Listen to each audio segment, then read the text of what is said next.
Racikan berita. Terima kasih. Assalamualaikum warahmatullahi wabarakatuh. Ya, Pak Presiden yang saya hormati selaku Ketua Tim Non Litigasi, juga bersama kita sudah direstui tadi atau sudah merestui, yaitu Pak Petrus Celestinus selaku Ketua Tim Litigasi, sahabat-sahabat lawyer yang saya hormati dan sangat luar biasa dalam memperjuangkan nasib kita semuanya, Pak Rizal Fadilah yang tadi sudah juga menyampaikan paparannya dan ajakannya.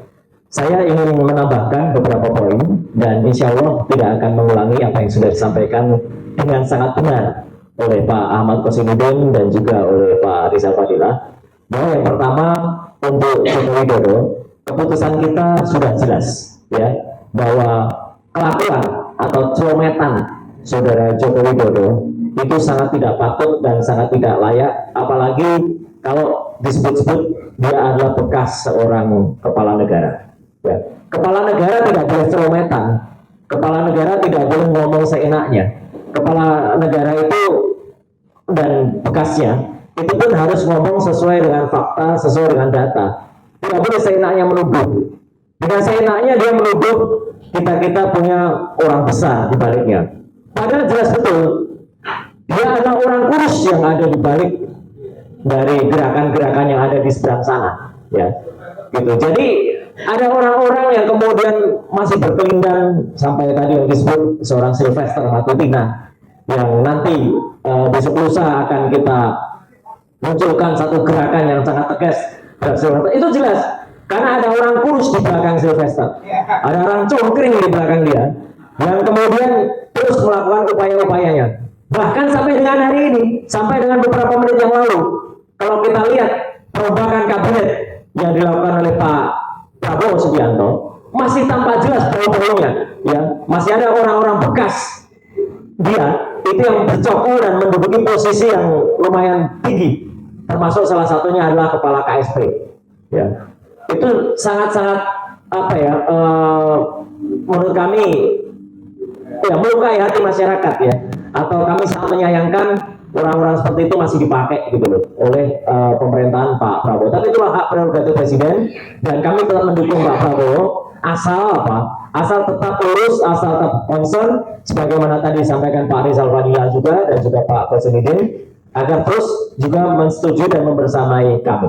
Nah, saya ingin menegaskan bahwa untuk sikap terhadap somasi bahkan nanti langkah hukum terhadap bekas Presiden Joko Widodo, saya selaku perwakilan dari tim akademisi, ya, ada juga Pak Rismon Hasil Lansianipar, Dr. Tupa juga mengatakan bahwa saya sangat setuju dan kami mendukung penuh upaya ini. Itu clear, ya, dan saya percaya penuh tim hukum akan bisa menindaklanjuti hal ini. Itu yang pertama.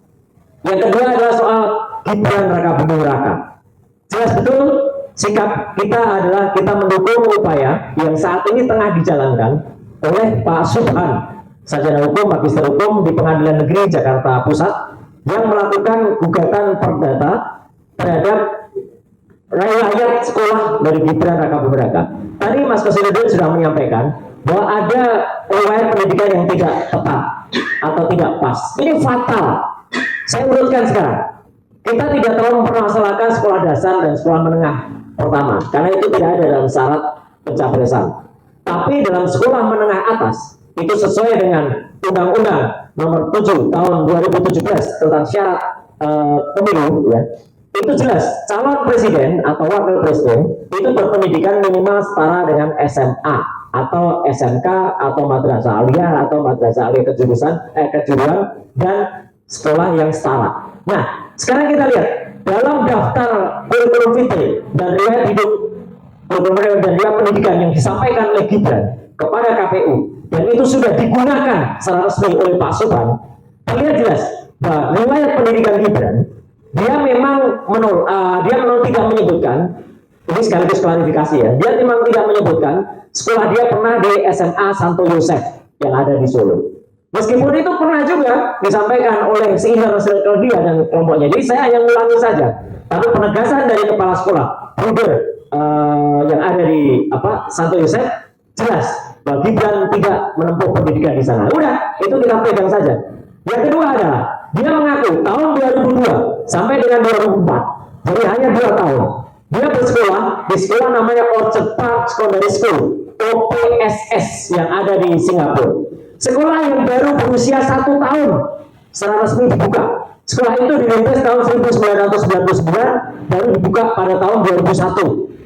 2002 Gibran masuk. Jadi bisa dilihat kan kualitas sekolah itu. Sekolah yang belum meluluskan, tiba-tiba Gibran masuk ke sana hanya selama 2 tahun.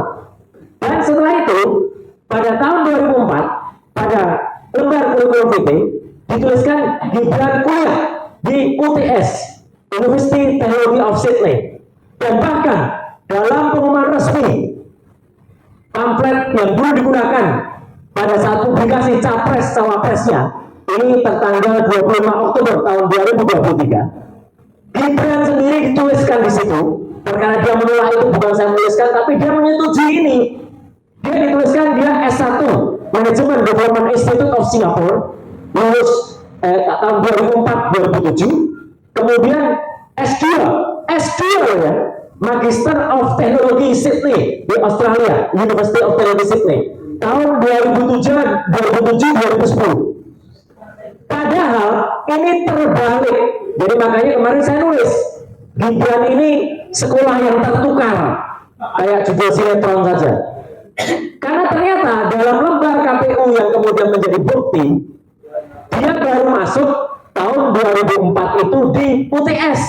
Padahal di sini ditulis masuknya adalah ke OPSS, kemudian ke MDIS dulu. Jadi riwayat ini sudah berbohong, sudah ada kebohongan. Dan yang lebih lucu lagi, setelah kita cek faktual ke UTS itu hanya program insert. Program insert itu adalah matrikulasi kursus selama 6 bulan untuk memasuki UTS. Dan kabarnya dia tidak lulus di situ. Dia hanya 6 bulan menjalani insert dan dia pindah dari situ balik lagi ke Singapura. Lebih membagongkannya lagi, saya mengatakan lebih membohongnya lagi. Timbul surat keterangan dari Dirjen Didasmen ditandatangani Sesdirjen, namanya Dr. Sutanto, sarjana hukum, pada tahun 2019. Saya ulangi, tahun 2019. Surat ini melegalisasikan atau katakanlah mesahkan ijazah dari UTS. Loh, kok aneh? UTS hanya 6 bulan. Tapi surat ini menegaskan pendidikan di UTS itu setara dengan grade 12 untuk sekolah. Artinya grade 12 itu setara SMA. Masuk akal tidak? Sebuah sekolah 6 bulan disetarakan dengan SMA. Harusnya surat ini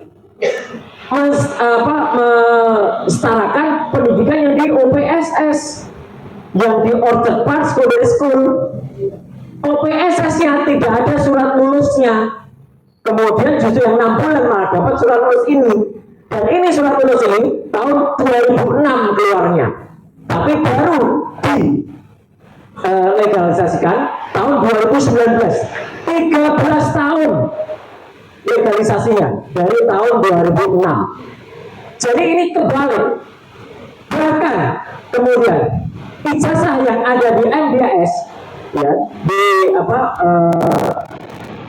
institut yang ada di Singapura, itu kemudian di Management Development Institute yang ada di Singapura, itu kemudian keluarnya dari institut atau university namanya Bradford di UK.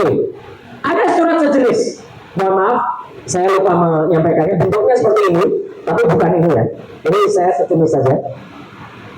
Nah, minimal seperti ini bentuknya, itu dari keputusan Dirjen Pembelajaran dan Kemahasiswaan atau Belawa, yang menegaskan lulusan Gibran itu dikatakan setara dengan BSc, Bachelor of Science, dari University of Bradford, tapi ditulisnya negaranya Singapura. Salah suratnya. University of Bradford itu adanya di UK, di United Kingdom, adanya di Inggris. Itu ditulis di Singapura. Jadi surat sejenis ini, tapi bukan ini, ya, tapi ada suratnya persis. Saya pertanggungjawabkan statement saya ini. Suratnya ada. Saya udah pegang aja tadi salah bawa. Ya. Artinya apa? Artinya clear betul bahwa bawa itu sudah salah. Jadi ada surat dua penyetaraan yang salah.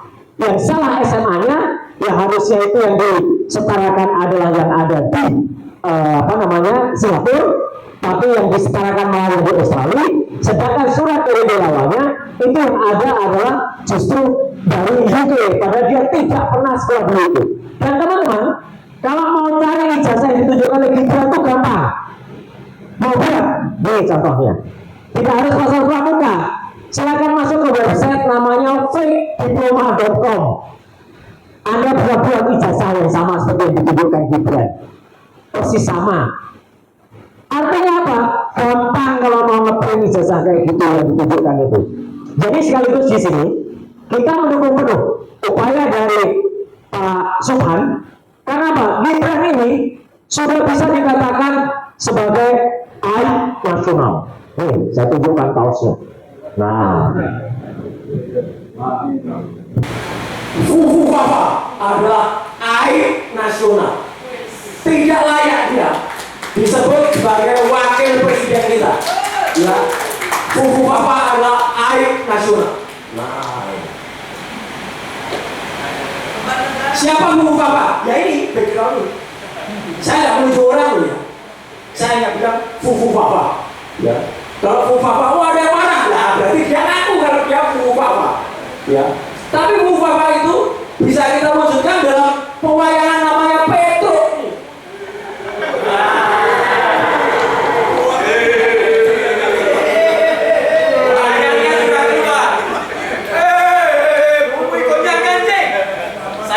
Saya nanti soalnya suaranya habis.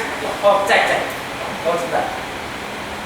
Nah, kepencet, maaf, kepencet. Saya nanti dikritik sama Sosirun. Kalau dikritik keluar wayang, kok begini enggak? Nah, padahal aslinya nih, bumi makin goncang aja. Karena Petro malah menuduh ada orang besar di baliknya. Padahal yang ada tuh gajah besar di balik mereka. Wah, apakah gajah? Gajah tuh nggak punya ijazah dan banyak ternak-ternaknya. Nih contoh ternaknya. Ya, jadi Petro ini bersembunyi di balik ternak-ternaknya, bersembunyi di balik gajah. Orang menuduh gajah, kok kita yang dituduh? Bumi goncang aja, tanda kayak dia lah yang sebenarnya ada orang kurus di baliknya. Terima kasih. Wassalamualaikum warahmatullahi wabarakatuh. Oh terakhir, hari Jumat jangan lupa kita bersama-sama bergerak. Terima kasih.